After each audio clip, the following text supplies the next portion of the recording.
Hey, ladies and gentlemen, Core Kenobi here, and I'm back again for another Samurai Jack Season 5 review, and today we have Episode 8, and you saw my reaction to the ending. I think this may just be my favorite episode, one of my favorites. I don't know, it's hard to call, but oh my god. Just, holy shit. This episode, wow. I can tell you it was amazing. Although, I think the only complaint I had, nitpick I should say, is that it was too fast-paced. And see, that's my problem. That's not a problem, but see, that's something that we all kind of wished. If this season would have been dragged out to 13 episodes, I really think now they could have expanded upon what just happened. And it would have given Jack plenty of time to, I guess, do other things. And then in the final 4 episodes, make it a 4-parter, bring those back. Have Jack meet go and find people to recruit for the army that the Scotsman was talking about. Actually meet the Scotsman, see them travel together one more time. And just see them recruit everybody and then have some amazing build-up to it. So, yeah, that would have been nice, but I know. But I will say this, even though this whole season is fast-paced, like my friend Noble Absent said, or he pretty much does Samurai Jack reviews on his channel, he pretty much brings up good points about the fast pace, and I'll tell you right now, this is an amazing fast pace. I've never seen fast pace done this well. It's amazing. I think Genndy Tartakovsky has done it again. Even though we wish we want more, but 2 more episodes left. Okay, let's actually talk about it. So basically, yeah, this episode, for those of you who don't know, there will be spoilers. So this episode basically starts off where we see Jack and Ashi before that, we see out in space, it's very quiet, and we see this ship that apparently looks like some kind of DVD or Blu-ray player. Again, just the shape of the ship reminded me of it. And we see that it is hit by asteroids and it falls down into Earth. And apparently, I guess this can count as a flashback. And then we cut back to present day. Jack and Ashi find a good mode of transportation in the desert, which is very oddly, is it me or is it the desert from Season 1? If you guys remember what episode I'm talking about from Season 1. But anyway, and they're eating, and of course Jack tries some weird-looking food that the guy says, hey, I mean, it's good for you, and Jack eats it, and he turns into a fish head. And, yeah. And then, oh my goodness, in the episode, we see we finally see that we've been calling this, we thought that it was gonna be, I thought it was gonna be a father-daughter relationship. I was wrong. It is a ship.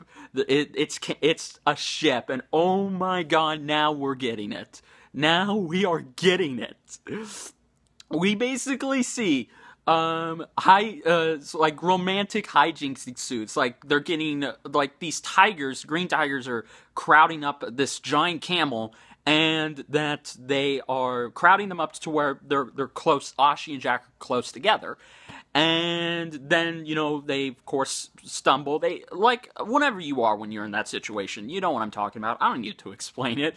And then of course we see Jack and Ashi. Oh my goodness, the romantic flirt dialogue here. I legitimately could not stop laughing and smiling. It was so good. I just loved it. And in the first 5 minutes, I already love them. Like some people have shipped them, but this episode made me a shipper of them. So yes, after this, I ship them. I'm just happy. So right now, okay, sorry, trying not to get overexcited. And then we basically see that, okay, still they're having flirt conversations, and we even get a little sex joke, ha ha ha, when Ashi says something's poking me, and it turns out to be Jack's sword, because, And we basically find out that Jack sees that, yeah, these tigers, they're assassins, and they literally, on their shirts, when they're lined up, they all say, death to Samurai Jack. And then a fight ensues, but then we see that when they're fighting, they are basically trying not to get in each other's way to where, they end up flirting with each other. So, again, very nice. They keep it going, and they play this nice romantic music, too. It's very nice. And then they escape, of course, and then they're traveling through this desert, and they eventually get to a beach with some water, and then we see that Jack crafts the hat. He brings back his famous straw hat that he used to make back in the older Four Seasons. So I was happy. And he even made one for Ashi, so that was nice. So then, of course, we see that they're both traveling, and they're going through a rough sandstorm, and they see the spaceship that we saw in the beginning. They get in there, but they know something's not right. And as they're walking along, so we go from kind of romantic comedy, and I don't mean like romantic comedy. I'm talking about, the other kind, to then we switch it up to some tension, some thriller, like they're trapped. And this episode was great at misdirection. Again, it's amazing how much, even if leaks come out, they don't spoil everything. And this episode fooled us all, so that was awesome. I like that. So then, of course, they find out that they're actually standing in a prison, and Ashi gets bitten by one of these leeches, and Jack, of course, has to suck out the poison.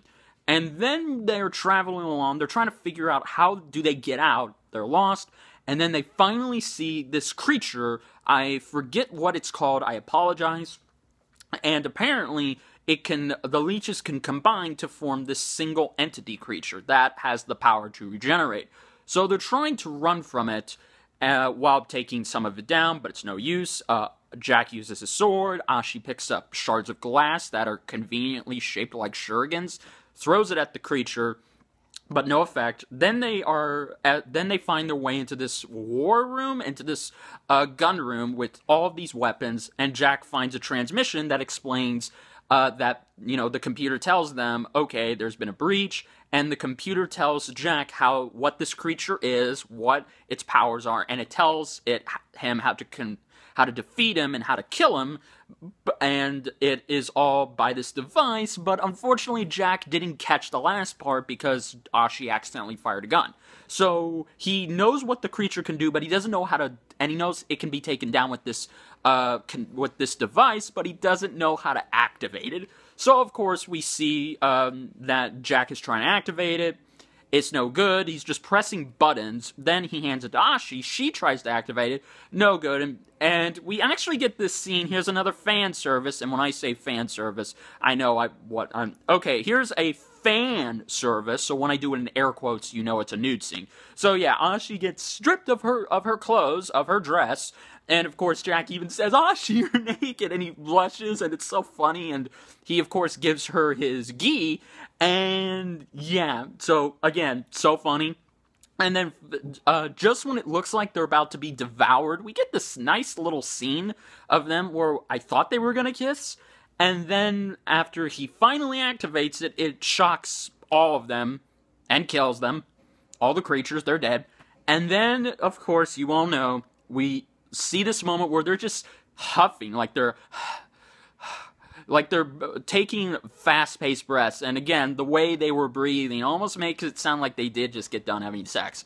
And then, in a weird shot, you all saw my reaction, in a weird kind of shot, because I guess they couldn't animate them running up and kissing each other, they kiss each other. Jack and Ashi kiss each other. Jack makes out with another human. And I know everyone's going to say, but Jack is technically 50, 70 years old. Well, who cares, basically? Who cares, basically? If other people who basically, okay, for example, if Captain America can kiss Black Widow and Sharon Carter, and we can have other scenes where our heroes kiss women, even though they're a little bit older than them, by time travel standards, then I don't see why it can't be done here. So, yes. And then they were playing, when they were kissing, it was just a still of them. They were, well, no, it wasn't a still, but you get what I mean. When they were kissing, they were playing, instead of a original composed romantic theme, which would have not surprised me if they used, they play. I don't know whose choice it was. I don't know if it was Gendy. I don't know if it was the composer, but somebody probably thought of this. They start playing Dean Martin's Somebody to Love, and oh my god. I didn't even Shazam it. I knew it off the back of my head. I knew it. Oh my god. And they played it after the credits, too, so... yeah, guys, holy shit, I can't believe that happened. I legitimately thought we all thought we never would see this happen. This is fan fiction material, and it happened. It's so surreal, like when Aang kissed Katara back in Avatar. So, yeah, guys, holy shit, what an episode.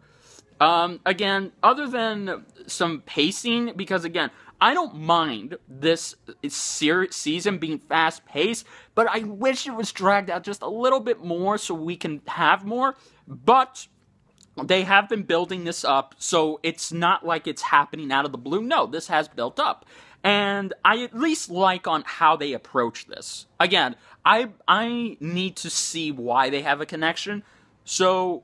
from them going from a student-master relationship to a father-daughter relationship, so they literally go from master and student to lovers. I like that. I do. So there is a connection. Wow. And they built it up this episode. Guys, I think I'm just going to give this episode a straight 9.7 out of 10. It almost was a 10. I swear to God it was. But again, I think if the pacing was just a little slower in this episode, I honestly think this would have been a 10 out of 10. But it's still a great episode. This is one of my favorite shipping episodes of all time. Like, seriously, I have not been this shocked since Korra and Asami kissed 3 years ago, and I'm a Korra-Asami shipper, by the way. So yeah, guys, I loved this episode. I had a lot of fun. I liked on how it was switching. Again, they did this masterfully, how they were able to switch the tones, and I like that. I applaud them. I can't applaud them, but yeah, guys, this was an amazing. I think this is my favorite episode. The episode 6 is still my second favorite, but oh my god, guys, wow. What an episode. This is a great shipping episode, and again, I like on how it got proper build-up, but I'm unfortunately sad to say that we only have 2 episodes left, and the next episode preview concerns me, because again, we haven't been getting much, because we didn't know this was going to happen. We saw leaks, photo leaks, synopsis leaks, but we didn't know it would lead to this. The synopsis leak for this episode made us think that, okay, so it's going to be the cliched, their relationship is going to be tested, they're going to argue, and then they're going to work out their differences, and all of that. No. Oh my god, they bait and switched us. Gendy Tartakovsky, you are amazing. Just wow. But yes, I am a little concerned for the next episode preview, but again, I'm going to release a video explaining how I think the show's going to end and how the show has this season has made an impact so far. So yes, guys, if you enjoyed this review, please like, comment, subscribe. Let me know down below, what did you think of this episode? Is it your favorite? And how would you place this? And let me know, are you excited? Now, some people may bring up, maybe Ashi will die, so we may not, unfortunately, get to see Jack and Ashi get together. It doesn't matter. I know that's gonna suck. If, God, I hope that doesn't happen. But guys, this episode was still great. I don't care. So yes, guys, and again, sorry if I'm fanboying and I'm coming off not properly calmed, but guys, this is how much I love this episode. I'm so excited. I'm gonna watch this episode again and again. So yes, guys, until then, this is Richard Core Kenobi saying, may the Force be with you. I'll see you later, my fellow Samurai Jack fans. Thank you.